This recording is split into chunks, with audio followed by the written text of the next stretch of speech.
Good afternoon, calling to order the education meeting. This is Monday, March 13th at 3:25 p.m. in room 229.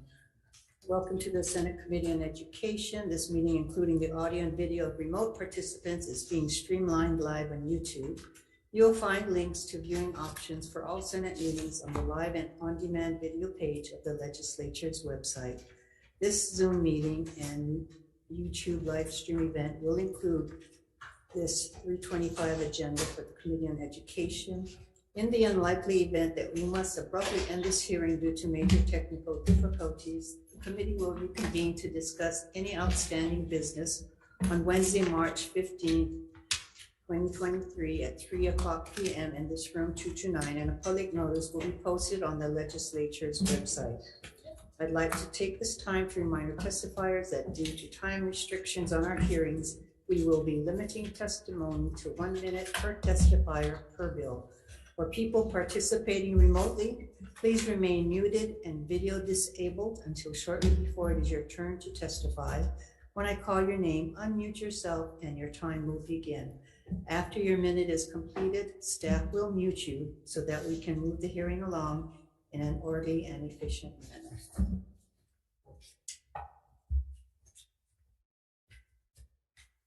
All right, first up on our agenda is House Bill 1330 HD1 relating to school bus services, appropriates funds to the Department of Education for school bus services.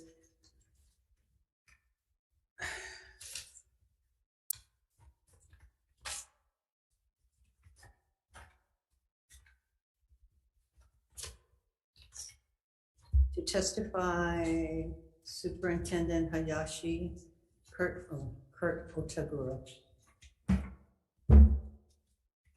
Good afternoon, Chair, Vice Chair, and Senator Richards. Kurt Otagura, Deputy Superintendent for the Department of Education, and I'm testifying on behalf of our Superintendent, Keith Hayashi. Department stands on the written testimony in support of the measure. There are reasons for the request in the amount of the appropriation for the upcoming school years, and I'm happy to answer any questions that you may have. Thank you. Thank you. We have one other written testimony from Marianne Kapuni'ai in support. Is there anyone else here wishing to testify on this matter? If not, members, any questions? Not, moving along.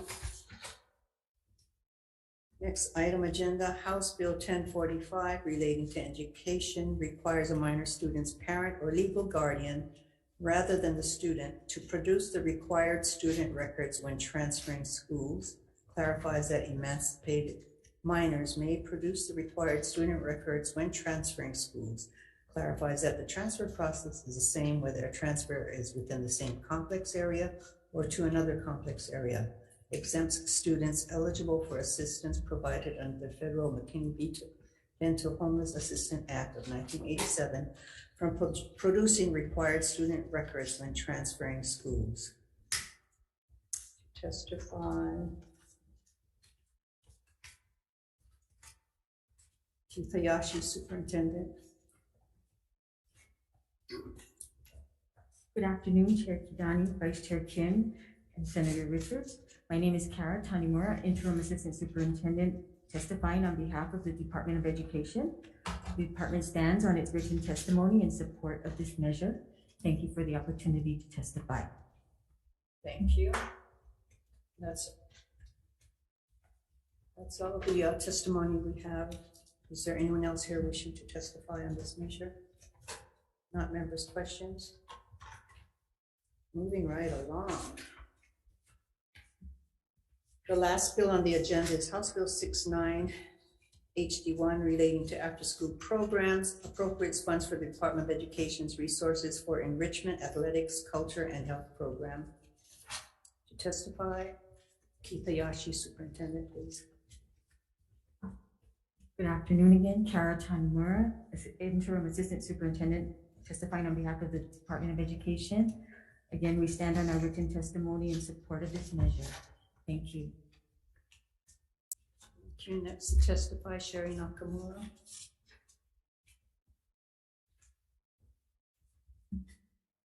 Aloha Chair Kidani, Vice Chair Kim, and Senator Richards. Sherry Nakamura, Director of Hawai'i Coalition. We also stand on our written testimony in support. Thank you. Thank you, Sherry. Next to testify, Paula Adams, Executive Director, Hawaii After School Alliance. Hi, good afternoon, Chair Kidani, Vice Chair Mercado Kim, and Senator Richards. Paula Adams from the Hawaii After School Alliance. We are here in support of this bill. As you know, after school programs are a key element for the life of our middle school and intermediate school students. And we hope that this bill passes and supports the students. Thank you. Thank you, Paula. We also have 5 written testimonies in support. Is there anyone else here wishing to testify on this measure? Angela.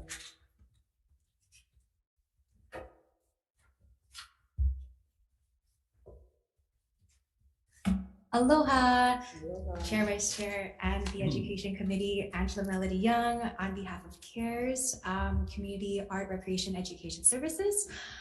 We have a small developing grassroots art class based in Kalihi, and there's one of my students. I won't say she's my favorite because I tell everyone they're my favorite, but I don't play favorites.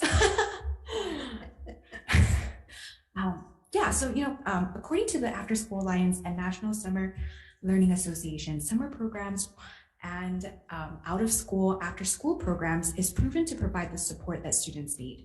In addition to balancing the academic experience and providing opportunities for healthy meals, active play, and hands-on vocational experiences, extracurricular activities also provide the social emotional support. It helps with cognitive development, and it helps them to think critically.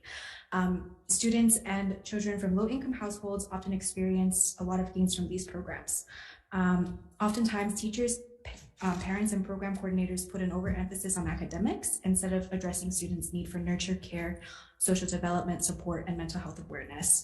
Social stressors are inevitable. Bullying, ostracizing, or just school drama, these are the sources of trauma for students. It is important to recognize students are not capable of processing and healing on their own. It is an educator's duty to help students with this and to communicate to principals and schools if there's a gap to be addressed. In many instances, it is not an opportunity gap, creating a disparity in access to quality education and resources that causes students to be unsuccessful. In many instances, students are unsuccessful because they do not have access to adequate social and mental, emotional support outside of the classroom that can be provided from after school and summer programs. SB 2818 from last season was enacted into an act and provided for 1 summer coordinator position at DOE. Supporting and appropriating funds for REACH after school programs is very necessary. Thank you for the opportunity to testify. Thank you, Angela. Could you please provide a copy to us of your testimony? You can email that to us. Anyone else here wishing to testify on this measure? Members, questions? Chair. Yeah, I think it's going to be for DOE.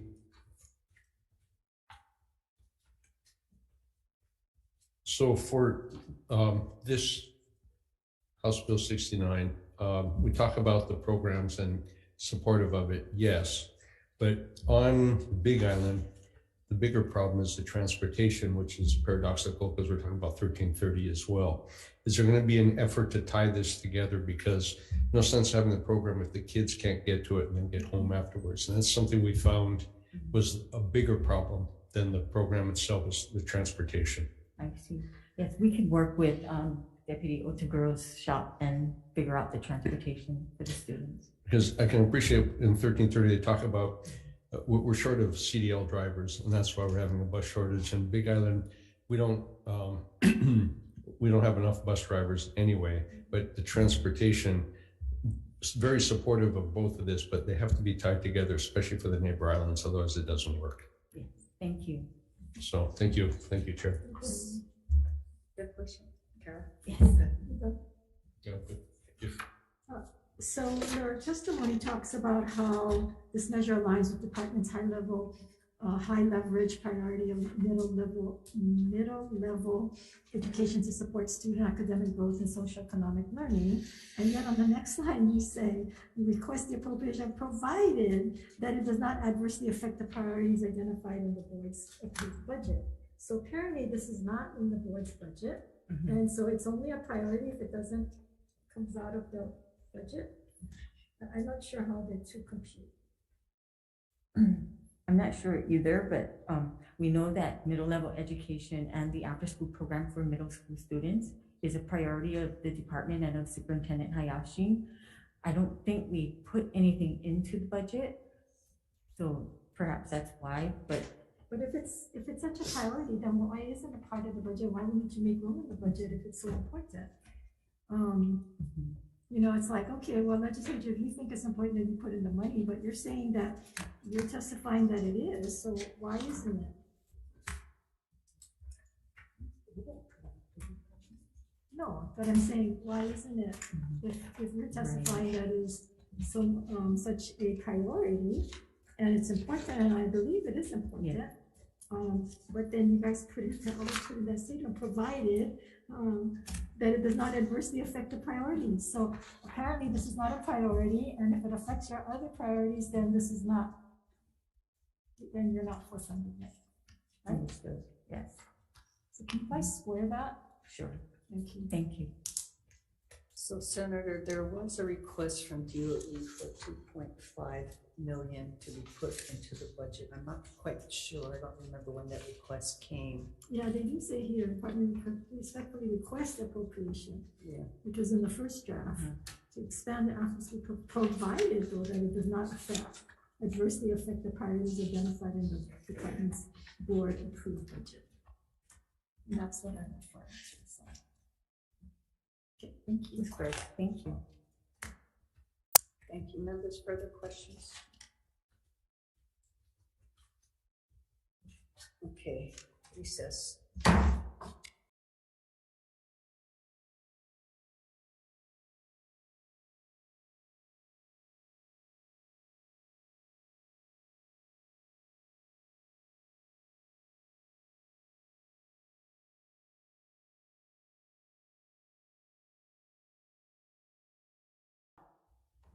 Convening the Committee on Education. The Department of Education, Senator Kim had a further question. House Bill 1330. So, and I think we might have talked about this. Was there a Senate measure? There was a Senate measure, Senator, right? Yeah.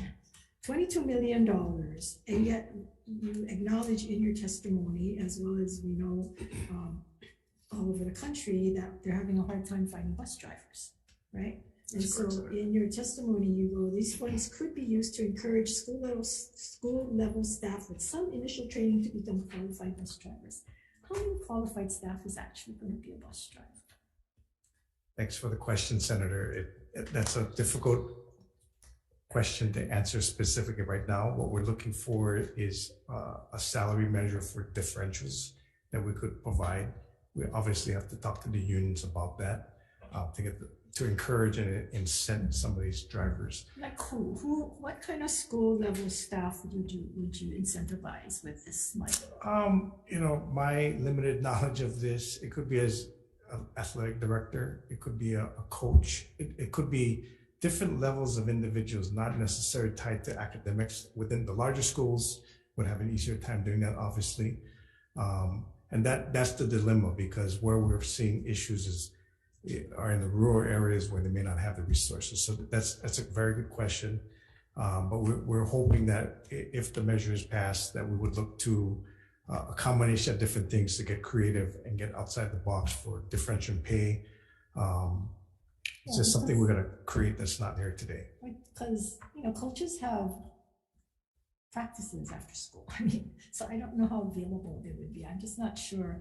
And what my concern is that how would these funds be utilized? So, you know, I hate to see us spending money and then it's not utilized in the way it's supposed to. And it worries me, like with the kindergarten assessment, how we, you know, willing to spend $1 million on stuff that I don't know that we really could get what we had hoped that we would get. Yes. And it's $22 million here. When we can't get the bus drivers, you're going to spend money on training and differential. At the end of the day, what it's going to give us, a handful? Yeah, the bulk of the increase, what we're asking for is the last bus contract for the state or the Department of Education was 10 years ago. And so as we're issuing the RFP, we have the indications that the bids coming back are substantially higher as opposed to 10 years ago. So that the funds for this will go to the new bus contract, which we do need to have. What was the old bus contract? 10 years ago, I had that number. I think it was more, I got to get the specific number. I believe it's more like about 13 million. Okay, so this 22 million encompasses a The brand increase is new, about a 30% increase is what that. brand new contract. Yes. So it's that plus, as you know, we did a pilot for some of the bus companies, the counties, to provide bus passes. And so the funding for that is up. And so we've been talking with different counties. We've talked with the City and County of Honolulu. They're very receptive to helping us Can you give subsidize us a the cost. breakdown of how much you anticipate is going to be for the bus contract? How much you anticipate is going to be for bus fares that we Okay. just talked about? And how much is going to be left over for initial training or differentials or whatever? Okay, I I'm have a thinking- breakdown. And that this money is not going to be spent for anything else. Yes, ma'am. I will do that.